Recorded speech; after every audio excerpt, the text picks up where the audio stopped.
La primera definición que podemos dar de aborto es toda exclusión del embrión o del feto, ya sea de manera natural o provocada, en su periodo de vida intrauterina, es decir, cuando está todavía en el vientre materno.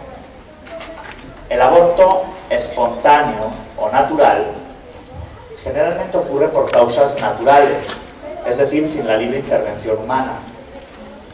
Hay estudios que nos hablan de un 15-20% de los embarazos terminan en un aborto natural.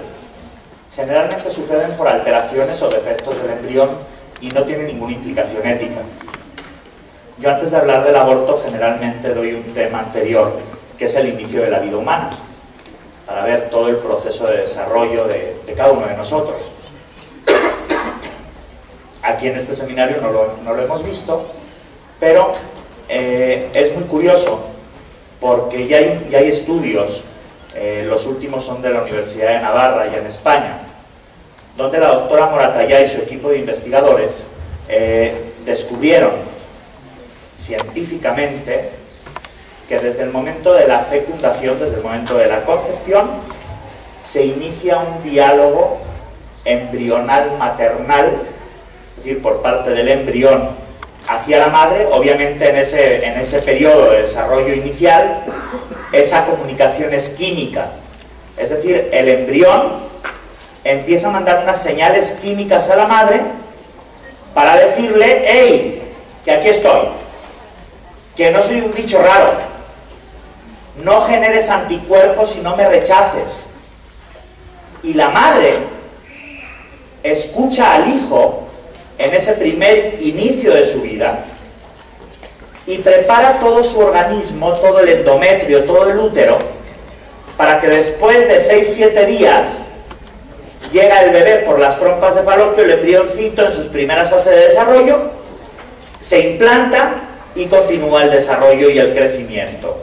¿Por qué? Porque la mamá escuchó al hijo que le dijo: aquí estoy, no me rechaces. Cuando el bebé trae algún tipo de alteración o defecto, esas señales químicas que manda al inicio pues vienen distorsionadas y la madre a lo mejor no las percibe como debería.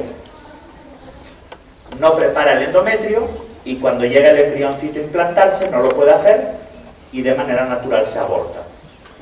¿Okay? Este tipo de aborto no tiene ninguna implicación ética porque no ha sido buscado por la madre. El que sí nos interesa es el aborto provocado.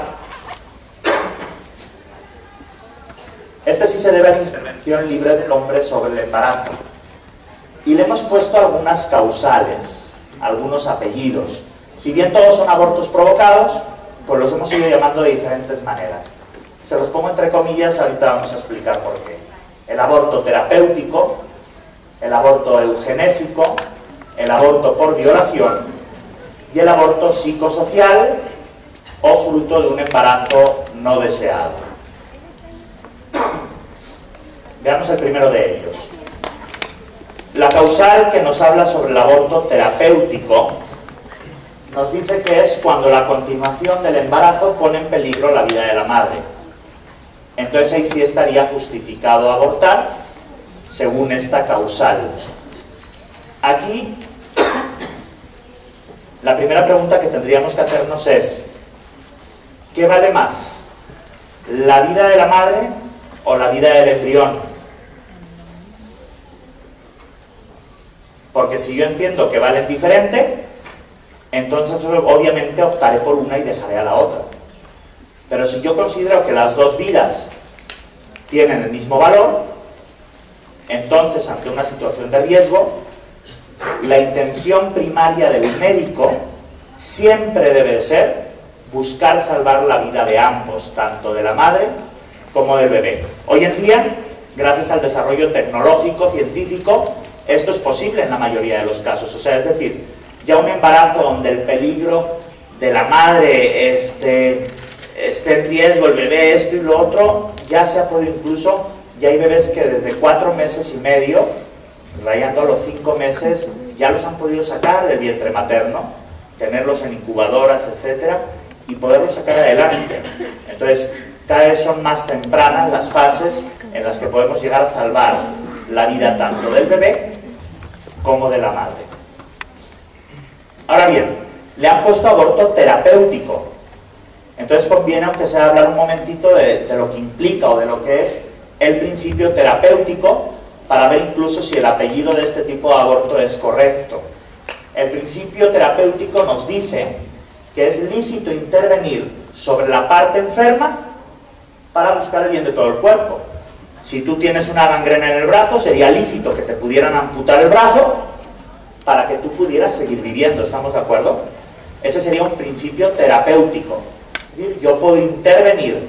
Si tienes un tumor, un cáncer, podríamos extirpar incluso un órgano para seguir manteniendo vivo al resto del organismo. Por tanto, la verdadera terapia es aquella que elimina la enfermedad. Por eso lo llamamos principio terapéutico, porque va enfocado a eliminar la enfermedad para salvaguardar el bien de todo el organismo. La pregunta entonces obligada, cuando hablamos de aborto terapéutico, sería: ¿desde cuándo eliminar a un embrión o a un feto es eliminar a una enfermedad? Es decir, ¿desde cuándo nos hemos convertido en una enfermedad para nosotros mismos? Entonces ya el simple calificativo, el aborto terapéutico, de suyo contradice el principio terapéutico como tal. Después tenemos el aborto eugenésico. Eugenesia es un término griego y quiere decir selectivo. La causal sobre este tipo de aborto es que cuando existe el riesgo o la certeza de que el feto nazca con anomalías o malformaciones congénitas, a través de un diagnóstico prenatal donde yo le digo a la madre su hijo viene mal, esta causal permitiría el aborto. Esto es muy curioso, porque en España, por ejemplo, un país donde el aborto eugenésico está legalizado, el 90% de los bebés diagnosticados en el vientre materno con síndrome Down son abortados.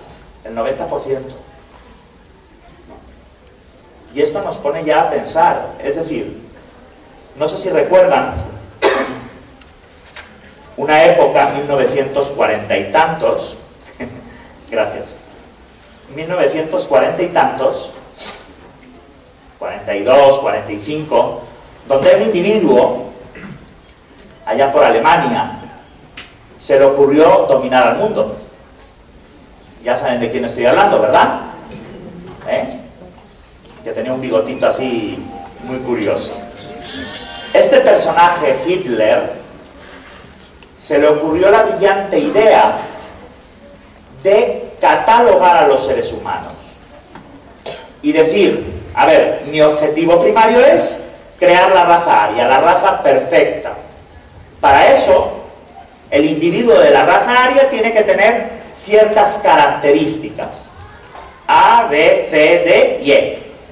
Si no las tiene, pues mira, vamos a construir unas chimeneas muy lindas allá, unos campos muy interesantes, los vamos a meter allá y va a salir un humo muy curioso, ¿no? Es decir, la eugenesia, la selección, es ponerle propiedades al ser humano y decir, en este caso concreto, a ver, si no viene enterito, si viene con algún tipo de malformación, con algún tipo de tara, ¿para qué lo traes a este mundo? Si lo único que va a hacer es, te va a implementar dolor, sufrimiento, tiempo, porque tienes que dedicarte en cuerpo y alma a esa criatura, cuidados especiales, ya no vas a poder viajar, ya no vas a poder hacer nada, más que dedicarte en cuerpo y alma. Mejor abórtalo y ten luego uno completito con A, B, C, D y E. Ese sí vale la pena que viva. El otro no tiene ningún derecho.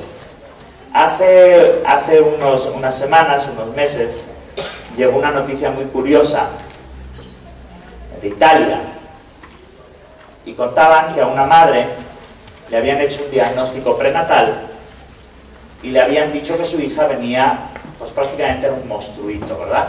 Totalmente deforme y que lo único aconsejable en ese caso era el aborto.